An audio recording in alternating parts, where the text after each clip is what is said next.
행복한 안식일입니다. 성전에 오신 여러분을 환영하고요. 오늘도 교회에 너무 오고 싶으시지만 또 여러 가지 형편으로 가정에서 예배드리시는 우리 모든 믿음의 가족들도 진심으로 환영합니다. 오늘은 투표하지 않은 사람들이라는 제목으로 말씀을 좀 함께 나누려고 합니다.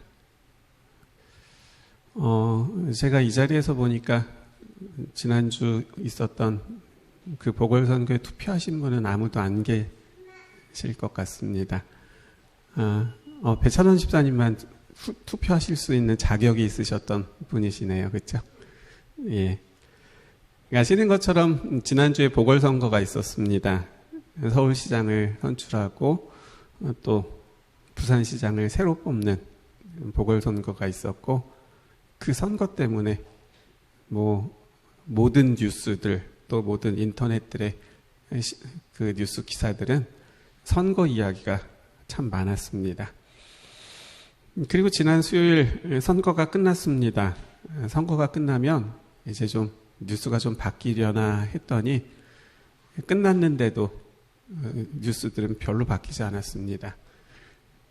이제는 왜 졌는지에 대한 뉴스가 나오고 어떻게 이겼는지에 대한 뉴스가 나오고, 또 그런 뉴스들은 이제는 이번에 선거 결과가 내년에 있을 대통령 선거하고 어떤 연관성이 있을지에 대한 또 그런 기사들이 쏟아져 나오기 시작했습니다.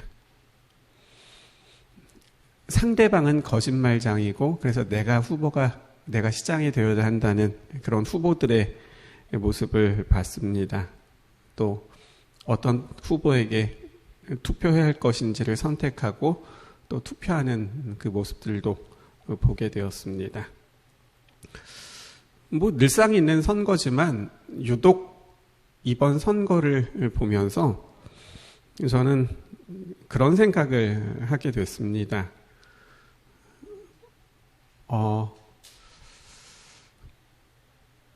예수님도 후보셨는데 라는 생각이었습니다. 예수님도 후보셨는데. 그렇기 때문에 사람들이 예수님을 후보로 생각하고 투표했었는데 라는 생각 말이죠. 여러분, 이 말을 어떻게 이해하십니까? 예수님도 후보셨다. 그래서 사람들이 예수님을 후보로 두고 투표를 했었다라는 말이 되는 겁니다. 별 이상한 소리를 다 하고 있구나, 그런 생각이 드십니까? 오늘은 사실은 우리에게 이제 순서지에 나간 말씀의 제목은 투표하지 않은 사람들이지만 그 앞에 4글자가 더 있습니다. 그래서 원래 진짜 제목은 예수님께 투표하지 않은 사람들 이라는 제목입니다. 도대체 무슨 얘기를 하려고 하는 걸까요? 이제 성경을 좀 보시겠습니다. 마태복음 27장입니다. 15절부터 17절에 있는 말씀을 보시겠습니다. 마태복음 27장이고요.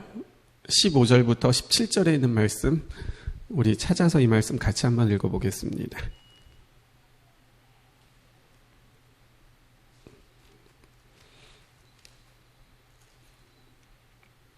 마태복음 27장 15절부터 17절에 있는 말씀입니다. 찾으셨으면 우리 같이 읽어볼까요? 명절이 되면, 시작. 명절이 되면 총독이 무리의 청원대로 죄수 한 사람을 놓아주는 전례가 있더니, 그때에 바라바라 하는 유명한 죄수가 있는데, 그들이 모였을 때에 빌라도가 물어 이르되, 너희는 내가 누구를 너희에게 놓아주기를 원하느냐? 바라바냐? 그리스도라 하는 예수냐? 하니. 때는 6월절 명절이었습니다. 유대인의 풍속에 관한 고대 문서에 보면 그들이 감옥에서 석방해 주고자 하는 자를 대신하여 6월절 양을 죽일 수 있었다라고 기록하고 있습니다. 그러니까 6월절은 어떤 명절이에요? 양을 잡는 그러한 명절이잖아요. 이스라엘 백성들이 출애굽할 때, 그렇죠?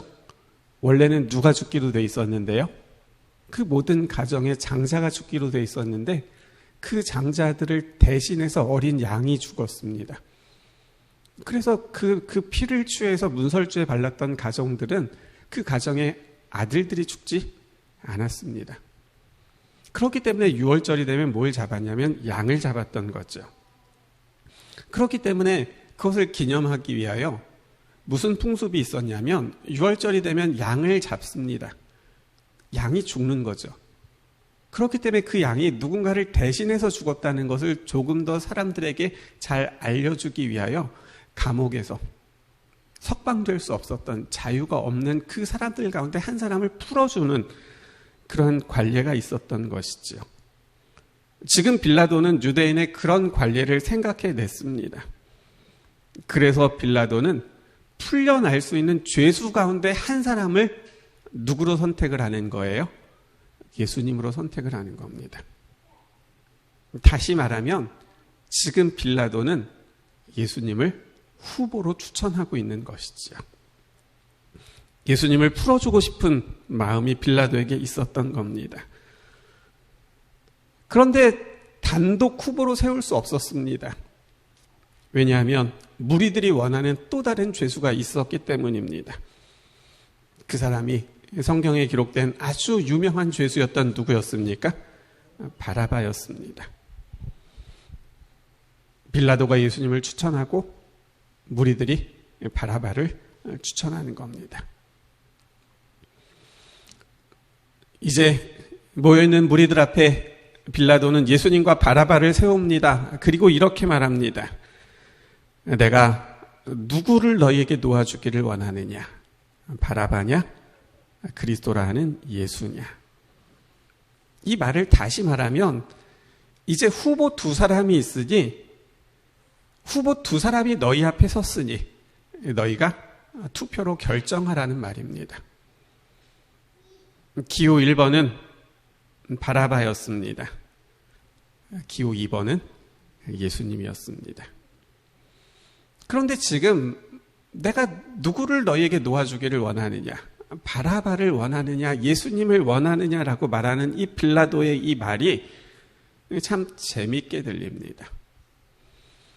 이 재밌게 들린다는 표현이 맞는지 모르겠지만 여하튼 지금 바라바를 원하느냐 예수를 원하느냐라고 말하는 이 빌라도의 말이 좀 특별하기는 합니다. 무엇이 특별할까요? 왜 특별하다고 말할까요? 제가 지금 빌라도의 말을 이제 새번역 성경으로 좀 읽어드리겠습니다. 여러분은 내가 누구를 놓아주기를 바라오? 바라바 예수요? 그리스도라 하는 예수요. 공동번역 성경은 이렇게 기록합니다. 누구를 놓아주면 좋겠느냐? 바라바라는 예수냐? 그리스도라는 예수냐? 가톨릭 성경도 찾아봤습니다. 내가 누구를 풀어주기를 원하오? 예수 바라바요? 아니면 메시아라고 하는 예수요? 라고 기록하고 있습니다. 바라바의 이름이 예수였습니다. 예수 바라바. 그래서 지금 빌라도 앞에는 두 명의 예수가 서 있는 겁니다. 사람의 아들 예수 바라바와 하나님의 아들 예수 그리스도였습니다. 사람들은 이제 투표로 선택할 수 있었습니다. 기호 1번은 누구예요? 사람의 아들 예수 바라바였습니다. 기호 2번은 하나님의 아들 예수 그리스도였습니다. 그럼 투표에 참석한 사람들은 누구였을까요? 이제 성경에 나오는 유권자들을 좀 찾아보겠습니다. 먼저 20절을 좀 보세요. 27장 20절이요. 대제사장과 장로들이 무리를 권하여 바라바를 달라 하게 하고 라고 기록하고 있습니다. 여기 그날 투표에 참석했던 사람들이 나옵니다. 누가 나와요? 대제사장들이 나옵니다. 장로들이 나옵니다. 그리고 또 누가 나와요? 무리들이 나옵니다. 그런데 그날 투표했었던 사람은 또 있었습니다. 41절 보세요. 41절이요. 그와 같이 대제사장들도 서기관들과 장로들과 함께라고 기록하고 있습니다. 그러니까 누구도 있었던 거예요? 서기관들도 있었던 겁니다. 그날 투표했었던 사람은 또 있었습니다. 이번에는 62절을 좀 보세요.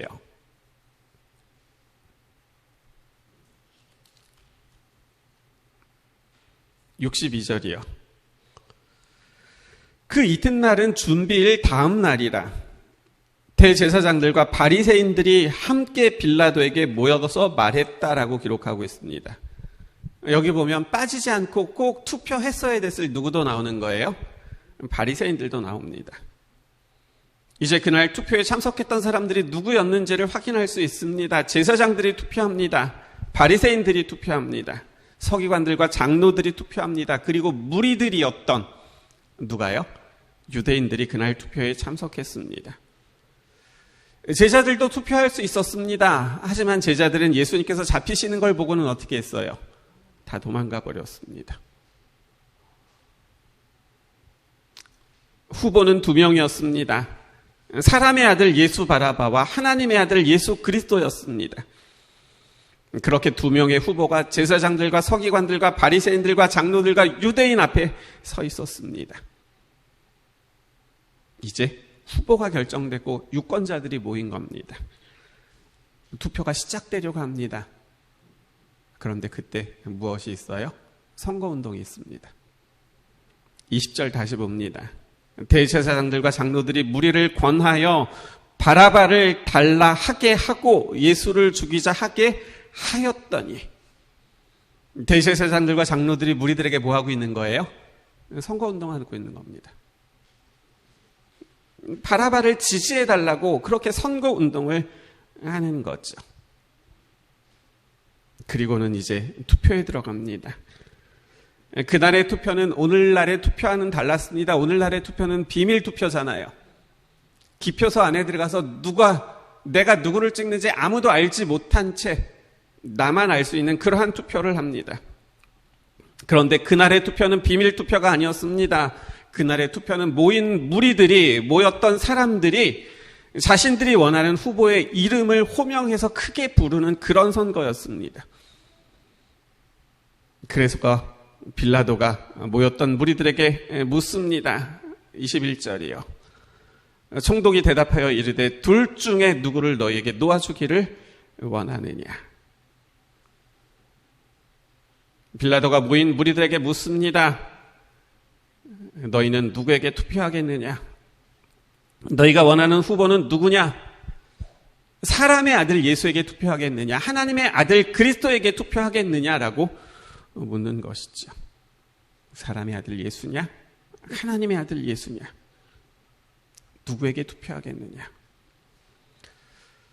이번 서울시장 후보가 12명이었다고 합니다. 찾아보니까 1위를 그래서 당선을 한 후보가 57.5%를 득표했고요. 2위가 39.18%를 득표했습니다. 그리고 3위를 했던 후보가 1.07%를 득표했습니다. 꼴등은 몇 표나 얻었는지 봤습니다. 0.01% 표수로 계산해 보니까 634표를 얻었습니다. 0.01%를 득표했는데 그 득표수가 634표였던 거죠. 그러면요, 그날 빌라도 앞에서 자신들의 목소리로 투표했던 사람들은 누구에게 투표했습니까? 그래서 사람의 아들 예수는 몇 퍼센트 득표했을까요? 하나님의 아들 예수는 몇 표를 받았습니까? 그래서 누가 선택을 받았고 누가 그날 선거에서 이겼을까요? 이제 21절과 22절입니다. 21절과 22절 이번에는 같이 읽어보겠습니다. 총독이 같이 읽습니다. 시작. 총독이 대답하여 이르되 둘 중에 누구를 너희에게 놓아주기를 원하느냐? 이르되 바라바 로소이다. 빌라도가 이르되 그러면 그리스도라 하는 예수를 내가 어떻게 하랴? 그들이 다 이르되 십자가에 못 박혀야 하겠나이다. 눈에 띄는 단어가 하나 있습니다. 그 단어가 그날의 투표 결과를 말해줍니다. 그 단어는 무엇일까요? 예, 한 글자 다라는 말입니다. 그들이 다 말했습니다. 그들이 다 같은 소리를 냈다는 겁니다. 우리가 원하는 사람은 사람의 아들 예수 바라바입니다. 우리가 원하는 사람은 하나님의 아들 예수 그리스도가 아닙니다라고 그들이 말했던 거죠. 요즘은 출구조사라는 것이 있습니다. 선거가 있는 날 방송국에서 이제 출구조사를 합니다. 이제 투표를 마치고 나온 사람들을 인터뷰하는 겁니다. 연령대는 몇 살인데 누구에게 투표했는지를 이제 비밀스럽게 조사하는 거죠. 그래서 선거가 마치고 나면 개표하기 전에 이제 발표를 합니다. 그래서 누가 당선될 것 같다. 그리고는 또 이야기합니다. 이번에는 젊은 남자들은 누구를 지지했고 그 다음에 나이 드신 여성들은 누구에게 표를 더 많이 던졌다. 그런 것들을 이제 발표하게 되는 거죠. 누가 누구에게 투표했는지를 그렇게 알 수 있습니다. 그날의 투표도요. 출구조사에서나 알 수 있는 투표 성향을 알 수 있었습니다.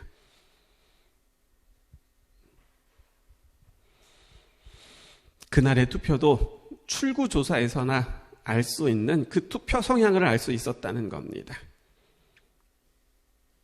한두 사람의 목소리가 아니라 모든 사람들, 그날 투표한 사람들 전부 다는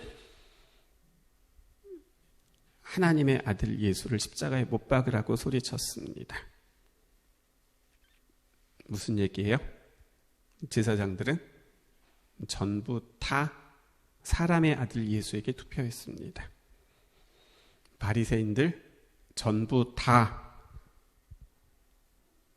사람의 아들 예수 바라바에게 투표했습니다. 서기관들 전부 다 바라바에게 투표했습니다. 장로들 전부 다 바라바에게 투표했습니다. 모였던 무리였던 그 유대인들 모두 다, 전부 다, 한 사람도 예외 없이 그들 모두는 다 하나님의 아들 예수가 아니라 사람의 아들 예수 바라바에게 투표했다는 것이죠. 그날 그 투표장에서 사람의 아들 예수 바라바가 아니라 하나님의 아들 예수에게 투표하고 싶었던 사람은 딱 한 사람밖에 없었습니다. 그 사람이 누구예요? 빌라도였습니다. 오히려 이방인이었던 빌라도는 하나님의 아들 예수에게 투표하고 싶었습니다. 그런데 빌라도에게는 무엇이 없어요? 빌라도에게는 투표권이 없었습니다. 투표 결과가 발표됩니다. 기호 1번 사람의 아들 예수 바라바가 득표율 100%로 당선됩니다. 그러면 하나님의 아들 예수 그리스도는 몇 프로나 득표하게 됩니까? 0%입니다. 단 한 표도 받지 못했습니다. 서울시장에 출마했던 12명의 후보들, 우리 지역에 있는 후보는 아니었지만 그래도 언론을 통해서, 뉴스를 통해서 얼마나 많이 소개됐기 때문에 우리는 누가 당선됐는지, 누가 후보였는지 그래도 몇 명은 기억하잖아요. 근데 다른 후보들은 누군지 모르잖아요. 여러분 12번 꼴등 누가 있는지 아세요? 모릅니다. 그런데 그 사람도 몇 표 받았어요? 0.01% 634표 받았습니다. 12명 가운데 꼴등하고도 600표 이상을 득표했습니다. 그런데 예수님은 그날 득표율 0%였습니다. 받은 표도 그래서 0표였습니다. 투표권이 없었던 빌라도만 예수님에게 투표하고 싶어 했었다라는 것이지요. 여러분은 이 모습을 어떻게 보십니까? 참 이상하지 않습니까? 사람의 아들 예수와 하나님의 아들 예수가 후보였습니다. 사람의 아들 예수와 하나님의 아들 예수가 후보였습니다. 게다가 투표를 했었던 사람들은 제사장들이었습니다. 바리새인들이었습니다. 서기관들이었습니다. 장로들이었습니다. 태어나면서부터 성경을 배우고 회당에서 평생을 예배드렸던 유대인들이었습니다. 그런데 그들 모두의 선택은 하나님의 아들 예수를 선택하는 것이 아니라 사람의 아들 예수 바라바를 선택했다는 겁니다. 그 사람들 모두가 전부 다 사람의 아들 예수에게만 투표하는 이런 일, 어떻게 이런 일이 있을 수 있을까요? 이런 생각을 해봅니다. 만약 이 자리에 앉아있는 우리가요, 그리고 이 시간 방송을 통해서 인터넷을 통해서 이 말씀을 듣고 있는 우리 믿음의 가족들이, 여러분들이 그날 그 자리에 있었다면, 그래서 우리도 투표했다면 어땠을까라는 생각입니다.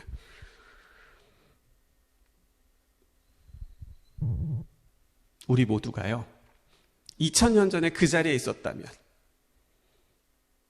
우리는 누구에게 투표했을까라는 것입니다. 여러분은 누구에게 투표하셨을 것 같습니까? 그곳에 있었던 장로들,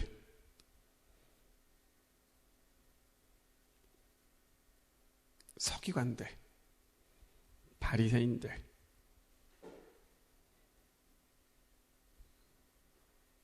유대인들. 우리가 만약에 2000년 전으로 갔다면 우리는 그들 가운데 누구에 속해 있을까요? 장로님들은 장로들 아니었겠습니까? 그렇죠? 그리고 이제 서기관은 기록하고 가르치는 일을 했으니까 여기 학교에서 교사 역할을 하시는 분들은 아마 서기관 역할을 하지 않으실까요? 그 다음에 나는 그래도 말씀대로 살고 싶어. 나는 그래도 그냥 허지부지로 그냥 대충 신앙생활 하고 싶지 않아.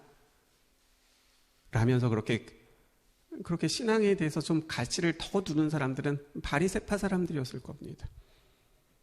우리가 바리새인들을 좋게 생각하지 않지만 그들은 경건한 사람들이었습니다.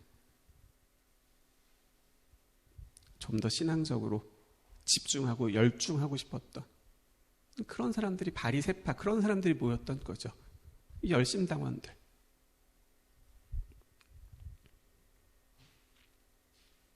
그렇기 때문에 우리가 2000년 전으로 가게 된다면 우리들은 다 어떤 분들은 제사장, 어떤 분들은 서기관, 어떤 분들은 바리새인, 어떤 분들은 장로들, 어떤 분들은 그냥 일반 유대인들의 모습이었을 겁니다. 우리가 그날 그곳에 있었다면 우리는 누구에게 투표했을까요? 사람의 아들 예수 바라바에게 투표했을까요? 아니면 하나님의 아들 예수 그리스도에게 투표했을까요?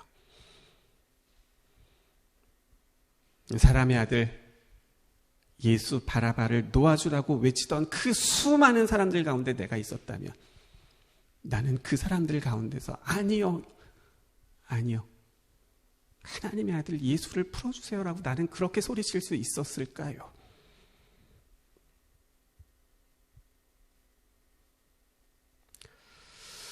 궁금한 것이 있습니다. 그 사람들은 왜 바라바에게 투표했을까요? 이방인들이 아니었잖아요. 제사장들이었어요. 서기관들이었어요. 경건하게 신앙생활을 하던 바리새인들이었어요. 어려서부터 성경을 가까이 하고 살았던, 그래서 지난주에도 회당에 가서 예배드리고 왔었던 그 사람들이었고, 그들 가운데 많은 사람들은 유월절을 맞이하면서 그 안식일, 유월절 안식일을 잘 지키기 위하여 목욕하고 구별했었던 사람들이었습니다. 그런데 그들 모두는 다 바라바에게 투표했습니다. 왜 그렇게 했을까요? 오늘 우리가 좀 멈추어서 깊이 생각해 보기를 원하는 주제입니다. 이제 그 이야기를 좀 해보실게요. 사도행전 3장을 보세요. 사도행전 3장입니다.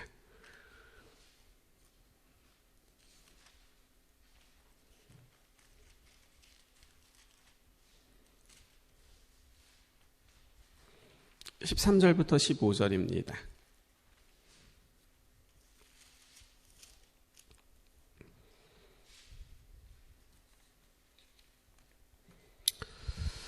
아브라함과 이삭과 야곱의 하나님, 곧 우리 조상의 하나님이 그의 종 예수를 영화롭게 하셨느니라. 너희가 그를 넘겨주고 빌라도가 놓아주기로 결의한 것을 너희가 그 앞에서 거부하였으니. 지금 베드로가 무슨 얘기를 하고 있는 거예요? 그날 있었던 그 선거 얘기를 하고 있는 겁니다. 그렇죠? 14절 너희가 거룩하고 의로운 일을 거부하고 도리어 살인한 사람을 놓아주기를 구하여 생명의 주를 죽였도다. 그러나 하나님이 죽은 자 가운데서 그를 살리셨으니 우리가 이 일의 증인이라. 지금 이 말을 하고 있는 사람은 베드로입니다. 베드로는 지금 모여있는 그 많은 사람들에게 그들이 투표했었던 그날에 대해서 설명하고 말하고 있습니다. 너희가 바라바에게 투표하지 않았느냐? 그래서 살인한 사람은 살려주지 않았느냐? 그래서 거룩하고 의로우신 예수님께서 십자가에 달려 못 박아 돌아가시지 않았느냐라고 말하고 있는 것이죠.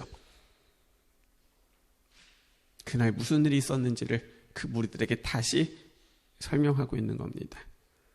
그런데 베드로는요, 그날 사람들이 누구에게 투표했는지만 말하는 것이 아니라 너희들이 왜 그렇게 했는지를 너희가 도대체 아느냐라고 말하면서 17절을 말하고 있습니다. 17절 말씀 같이 읽겠습니다. 형제들아, 같이 읽습니다. 시작. 형제들아, 너희가 알지 못하여서 그리하였으며 너희 관원들도 그리한 줄 아노라. 베드로가 뭐라고 말하고 있어요?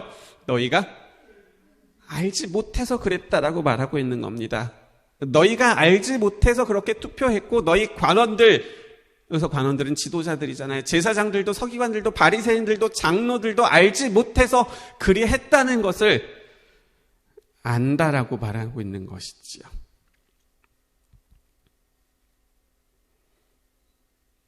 그래서 그날 다 바라바에게 투표했었던 사람들은 왜 그렇게 투표했다는 거예요? 몰라서 그랬다라는 것이죠. 그러면 그날 투표했었던 그 모든 사람들이 다 몰랐던 것이 무엇일까요?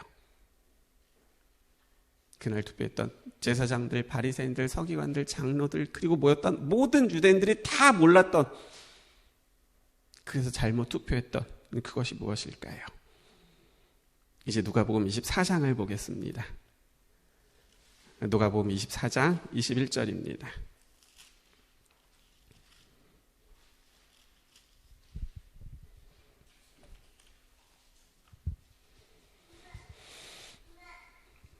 누가복음 24장 21절 읽습니다. 우리는 이 사람이 이스라엘을 속량할 자라고 바랐노라. 이뿐 아니라 이 일이 일어난 지가 사흘째요. 우리는 이 사람이 이스라엘을 뭐 할 자라고요? 속량할 자라고 바랬다라고 말하고 있습니다. 지금 말하고 있는 사람은 누구예요? 누구죠? 예수님께서 십자가에 달려 돌아가신 것을 확인하고는 실망해서 집으로 내려가고 있었던, 엠마오로 내려가던 두 제자였습니다. 그런데 그 두 사람이 말하는 겁니다. 우리는 이 사람은 누구예요? 예수님이죠. 달려 돌아가신 그 예수님이 이스라엘을 속량할 자라고 바랬었다라고 말하고 있는 겁니다. 여기서 주목할 것은 우리라는 말입니다. 우리는 지금 실망해서 내려가고 있는 두 사람을 의미하기도 하지만 좀 더 넓은 의미에서 우리는 누구예요? 유대인들 전부입니다.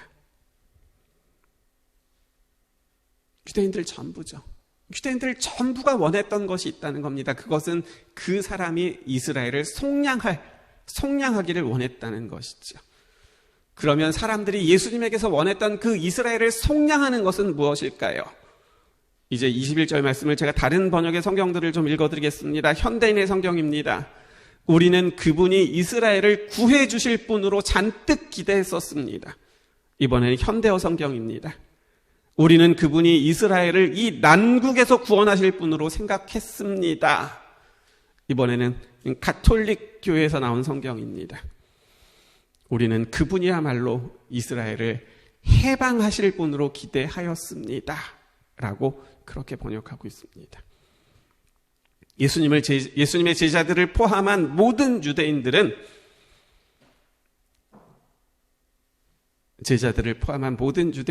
로마에 있던 그 이스라엘을 그 난국에서 구해주고 해방시켜 주실 분으로 뭐하고 있었던 거예요? 기대하고 있었던 것이죠. 그러면 예수님께서는 자신이 이 땅에 오신 목적을 뭐라고 설명하고 있어요? 이번에는 마태복음 20장 28절입니다. 마태복음 20장 28절 제가 읽습니다. 인자가 온 것은 섬김을 받으려 함이 아니라 도리어 섬기려 하고 자기 목숨을 많은 사람의 대속물로 주려 함이니라. 예수님은 뭐라고 말씀하셨어요? 왜 왔다고 말씀하셨어요? 내가 온 목적이 뭐라고 말씀하셨어요? 섬기려고 오셨고 목숨을 대속물로 주려고 그래서 오셨다라고, 이것이 내가 온 목적이라고 예수님께서 직접 말씀하신 겁니다. 예수님께서는 섬기러 왔다, 내가 대신 죽으러, 고난받고 대신 죽으러 왔다라고 말씀하셨는데, 유대인들은 뭘 기다리고 있었던 거예요? 이 난국에서 구원하실 분, 우리를 해방시켜 주실 분을 기대하고 있었던 것이죠. 기다리고 있었던 것이죠. 그러면 구약 성경은 오실 메시아에 대해서 어떻게 기록하고 있습니까? 구약 성경은 그럼 이 땅에 오실 메시아에 대해서 어떻게 예언하고 있습니까? 이사야 53장입니다. 4절부터 6절. 그는 실로 우리의 질고를 지고 우리의 슬픔을 당하였거늘 우리는 생각하기를 그는 징벌을 받아 하나님께 맞으며 고난을 당한다 하였노라. 그가 찔림은 우리의 허물 때문이요 그가 상함은 우리의 죄악 때문이라. 그가 징계를 받음으로 우리는 평화를 누리고 그가 채찍에 맞음으로 우리는 나음을 받았도다. 우리는 다 양 같아서 그릇 행하여 각기 제 길로 갔거늘 여호와께서는, 하나님께서는 우리 모두의 죄악을 그에게 담당시키셨도다. 사람들의 질고를 지시고 사람들의 슬픔을 당하시고 사람들의 허물 때문에 찔리시고 사람들의 죄악 때문에 상하시고 사람들에게 평화를 주시기 위하여 징계를 받으시고 사람들에게 나음을 주시고자 채찍에 맞으실 것이라고 예언하고 있는 것이지요. 이것이 이 땅에 오실 메시아, 오셔서 그분께서 하실 사명으로 설명하고 있는 것이지요. 다시 말하면 예수님은 이 땅에 사람들의 영적인 문제를 해결해 주시기 위해서 오셨던 겁니다. 그래서 그들을 사망에서 생명으로 옮기심으로 구원해 주시려고 오셨던 거죠. 그래서 이 땅에 오신 예수님은 섬기셨고 십자가에서 자기 목숨을 대속물로 주셨던 거죠. 그런데도요, 그때 사람들은요, 그런 예수님의 사명이 성경의 기록으로 예언되어 있음에도 불구하고 메시아가 오셔서 해결해 주시려고 했었던 영적인 문제, 즉 죄의 문제에는 관심이 없었고 지금 당장의 고통과 고난에서 해방되기만을 원하고 있었던 것이지요. 다시 말하면 그들이 기다렸던 메시아는 자신들의 죄의 문제, 영적인 문제, 그것을 해결해 주시는 것이 아니라 지금 내가 육신적으로 겪고 있는 어려움과 고통 가운데서 건져주시기만을 그들은 기다리고 기다렸던 것이지요. 그런데 예수님께서 오신 겁니다. 그분이 자신이 하나님의 아들이라고 말합니다. 그리고는 능력을 행하십니다. 그래서 자기들이 보기에도 예수님이 하나님의 아들인 것 같아요. 5,000명을 먹이시잖아요. 죽은 자를 일으키시잖아요. 38년 동안 걷지 못했던 사람을 걷게 하시잖아요. 그런 일들을 사람이 할 수 있어요? 못합니다. 하나님만이 하실 수 있는 일을 그 일을 하시는 거죠. 그렇기 때문에 사람들이 예수님을 따라다니는 겁니다. 기대하는 것이죠. 사람들은 그 능력을 가지고 보여주시면서 증명하셨던 그 능력을 가지고 이제는 자신들이 정말 원하는 것을 해주시기를 기다리고 있는데, 예수님은 그 능력을 가지고 그 능력을 보여주시면서도 그 능력을 가지고 자기들이 원하는 일을 이루어 주시지 않는 겁니다. 자신들은 전혀 관심이 없는 죄의 문제에 대해서 얘기하시는 겁니다. 영적인 문제만 가지고 말씀을 하시는 거죠. 이런 유대인들의 마음과 생각과 정신을 시대소망에서는 이렇게 설명하고 있습니다. 시대소망 435쪽에 이런 말씀이 기록되어 있습니다. 루스벨이 원한 것은 하나님의 능력이었지 그분의 품성이 아니었다.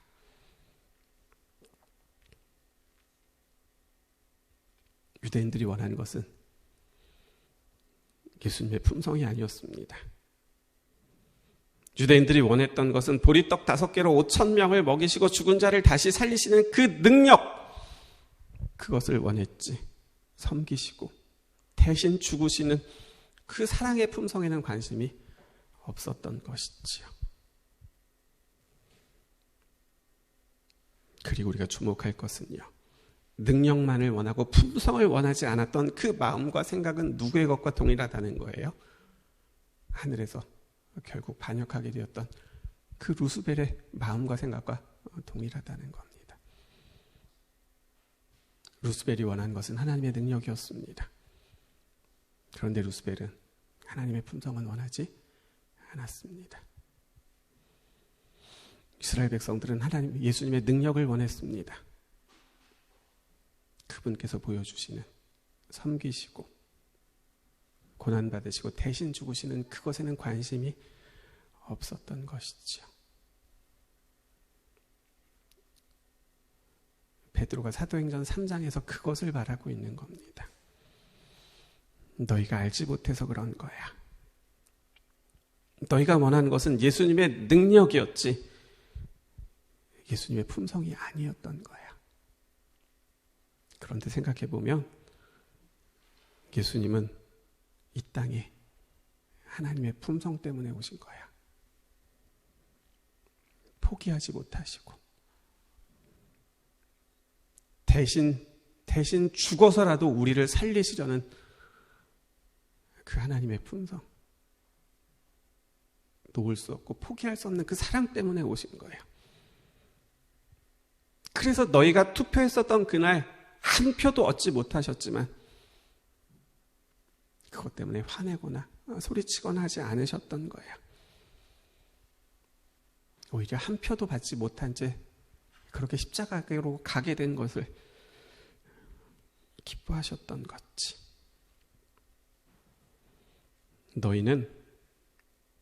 너희가 바라바에게 투표해서 예수님께서 십자가를 지신 걸로 알고 있지. 그런데 그것도 너희가 잘못 알고 있는 거야. 예수님은 이렇게 말씀하셨어. 이를 내게서 빼앗는 자가 있는 것이 아니라 내가 스스로 버리노라. 나는 버릴 권세도 있고 다시 얻을 권세도 나에게는 있다고 말씀하셨어. 너희가 바라바에게 투표했기 때문에 지신 십자가가 아니었어. 빌라도가 투표 결과를 보고 결정했기 때문에 그렇게 억지로 예수님의 어깨에 놓여진 십자가가 아니었어. 예수님은 풀려날 수 있는 그 자유를 바라바에게 뺏기신 것이 아니야. 예수님은 풀려날 수 있는 그 자유를 스스로 버리신 거야. 그걸 버리실 수 있는 권세가 예수님에게 있으셨어. 그걸 우리가 몰랐던 거야. 여러 번 말씀하셨는데도 우리가 원하는 육적이고 세상적인 욕심 때문에 그 말씀을 이해하지 못하고 오해했던 거지. 3년 반이나 예수님을 따라다녔던 제자들이었던 우리도 몰랐으니 지금 생각해보면 너무 죄송한 거지. 그런데 그거 알아? 우리가 몰라서 바라바에게 투표하고 예수님을 십자가에 못 박으라고 그렇게 죽어라고 소리쳤음에도 불구하고 예수님은 그런 우리들을 위해서 기도하셨어. 아버지, 저들을 사하여 주옵소서. 자기들이 하는 것을 알지 못함이니이다. 그렇기 때문에 지난번에 너희가 바라바에게 투표한 것 때문에 걱정하거나 염려하지는 마라. 예수님은 너희들이 그렇게 투표한 것들, 그런 죄들을 위해서 기도하셨고 또 용서해 주셨거든. 그렇기 때문에 아직 늦지 않았어. 예수님이 잡히시고 십자가에 달리셨을 때 제자였던 우리도 다 도망갔었잖아. 나는 3번이나 예수님을 모른다고 부인하고 저주하고 맹세하고 그랬었거든. 그런데도 예수님은 나를 용서해 주셨고 여전히 사랑해 주셨어. 그래서 내가 알게 된 것이 있어. 그래서 내가 알게 된 것이 있어. 예수님이 가지셨던 가장 큰 능력은 죽은 나사로를 살리셨던 것이 아니라 예수님을 저주하고 부인하고 맹세했던 나 같은 사람도 여전히 사랑하시는 그 품성이 예수님께서 가지신, 그리고 베푸셨던 눈에 보이는 능력보다 더 큰 능력이라는 것을 나는 알게 된 거야. 그런데 그것도 모르고 나도 예수님의 품성을 원하는 게 아니라 나도 능력만 원하고 살았던 거야. 그런데 이제 용서해 주시는 그 사랑을 경험하고 보니까 나는 능력을 원하는 것이 아니라 그분의 품성을 더 원하게 된 거야. 이것이 베드로가 그날 모였던 사람들에게 했었던, 알지 못했던 사람들에게 했었던 자신의 간증적인 이야기였습니다. 여러분, 제사장들과 바리새인들과 서기관들과 장로들과 유대인들이 왜 다 하나님의 아들 예수가 아니라 사람의 아들 예수에게 투표했는지 아십니까? 그들이 원한 것은 예수님의 능력이었지 그분의 품성이 아니었기 때문입니다. 보리떡 5개로 5,000명을 먹이셨을 때 환호했었던 그들이 그 능력을 나타내시지 않으니까, 그래서 잡히시니까 채찍에 맞으시는 그런 일들을 보이시니까 그것이 자신들을 살리는 사랑이었고 그것이 하나님의 품성이었음에도 불구하고 그들은 그것을 받아들이지 않았던 것이지요. 오늘 우리는 어떻습니까? 우리가 원하는 것은 예수님의 능력인가요? 아니면 품성인가요? 여러분 요즘 어떤 기도를 드리면서 살아가고 계십니까? 최근 일주일 동안 아니면 지난 한 달 동안 여러분이 드렸던 기도의 제목들을 쭉 한번 써보신다면 그 기도의 주목들에는 오늘 내가 무엇을 원하면서 살아가고 있는지를 우리가 좀 알 수 있지 않을까요? 우리도 여전히 그분의 품성을 원하는 것이 아니라 지금 당장 필요한 무엇인가를 얻기 위하여 그분의 능력만을 원하면서 살아가고 있지는 않은지요.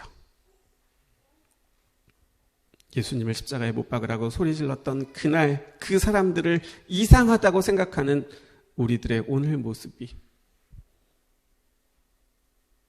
어쩌면 그 사람들과 전혀 다르지 않다는 것을 오늘 이 아침 꼭 기억하게 되시기를 바랍니다. 왜냐하면 우리도 그분의 품성보다는 그분의 능력만을 원하면서 살아가고 있기 때문에 그렇습니다. 그런데요, 아직도 여전히 우리가 그렇게 살아가고 있다고 해도 걱정하지는 마시기 바랍니다. 왜냐하면 예수님은 그런 우리를 여전히 사랑하시기 때문입니다. 그리고 오늘 주시는 말씀의 빛을 통하여 정말 오늘 우리에게 무엇이 필요한지를 가르쳐 주시고 다시 깨닫게 하시기 때문에 그랬던 것이지요. 만약에요, 그 사람들이 능력을 원하는 것이 아니라 예수님의 품성을 깨닫고 그것을 알기를 원했던 사람들이라면 그들은 예수님께서 잡히시는 모습을 보시고 그분께서 고난받으시는 모습을 보시고 그분께서 십자가 달리시는 모습을 보시면서 실망하는 것이 아니라 오히려 무엇을 봤을 거예요? 말씀 속에서 예언된 그 메시아의 사명이 이루어져 가는 모습을 그들은 볼 수 있었을 것입니다. 우리도 마찬가지입니다.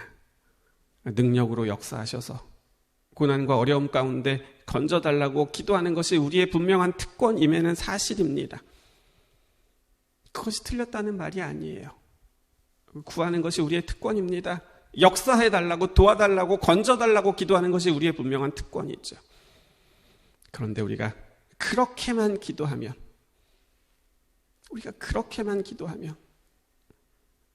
우리는 그분의 능력만을 원하는 사람이 되고 만다는 사실입니다. 그러면요, 우리도 모르게 품성은 원하지 않고 능력만을 원했던 그 사탄을 우리가 더 닮아가게 된다라는 사실을 여러분 잊지 마셔야 합니다.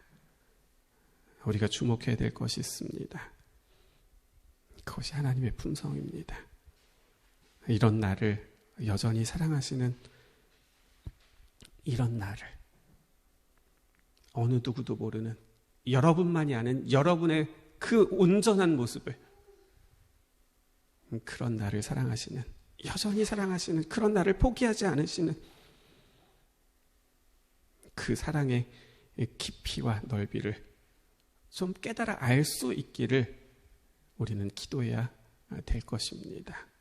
그러면 베드로가 깨달아 알게 된 것처럼 예수님께서 가지셨던 더 큰 능력은 그분께서 베푸셨던 기적처럼 베푸셨던 그런 놀라운 일들이 아니라 그분께서 가지셨던 우리에게 보여주시는 더 큰 능력은 이런 나를 오늘도 여전히 사랑하시는 그분의 품성이라는 사실을 우리도 깨닫게 될 것입니다. 이것이 정말 중요한지를 실물교훈에는 이렇게 기록되어 있습니다. 이제 오늘의 마지막 말씀으로 이 말씀만 읽어드릴게요. 실물교훈 415쪽에 나오는 말씀입니다. 세상의 빛을 마지막 자비의 빛, 곧 세상에 전파되어야 할 마지막 긍휼의 기별은 하나님의 사랑의 품성을 드러내는 것이다. 여러분, 우리가 어느 시대에 살아가고 있어요? 우리 마지막 시대에 살아가고 있다. 우리 그렇게 말하잖아요. 이 마지막 때를 살아가는 우리에게 있어서 가장 필요한 것은 그분의 사랑의 품성이 드러나는 겁니다. 우리가 말씀을 통해서 그것을 깨닫는 겁니다. 그리고 그 사랑이 오늘도 나를 붙들고 있다는 사실을 기억하는 겁니다. 그 사랑 때문에 오늘도 살아가고 있다는 것을 우리가 알게 되는 것이죠. 그리고 그 사랑을 우리가 나누는 일이죠. 사랑하는 성도 여러분,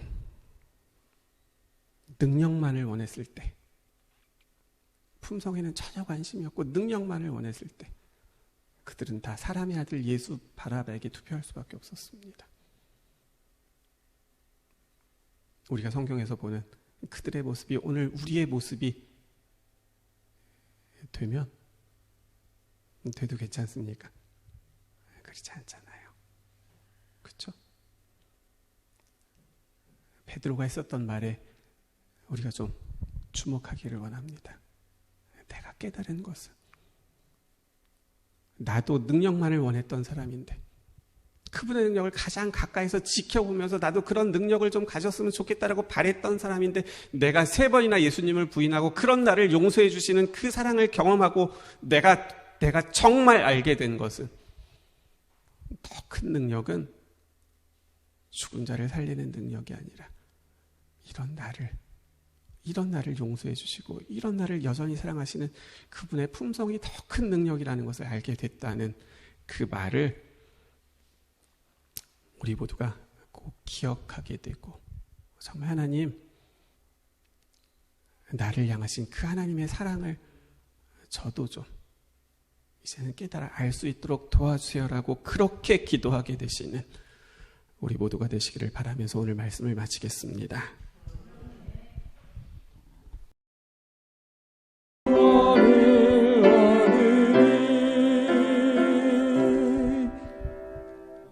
하나님,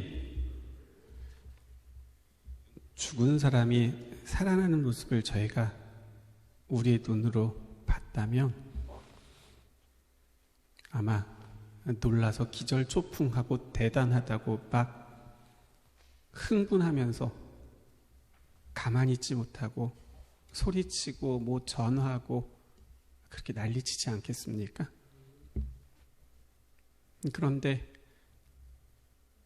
하나님의 아들이 이 땅에 오셔서 우리를 위해서 십자가에 달려 돌아가셨다라고 말하면 그냥 아는 얘기,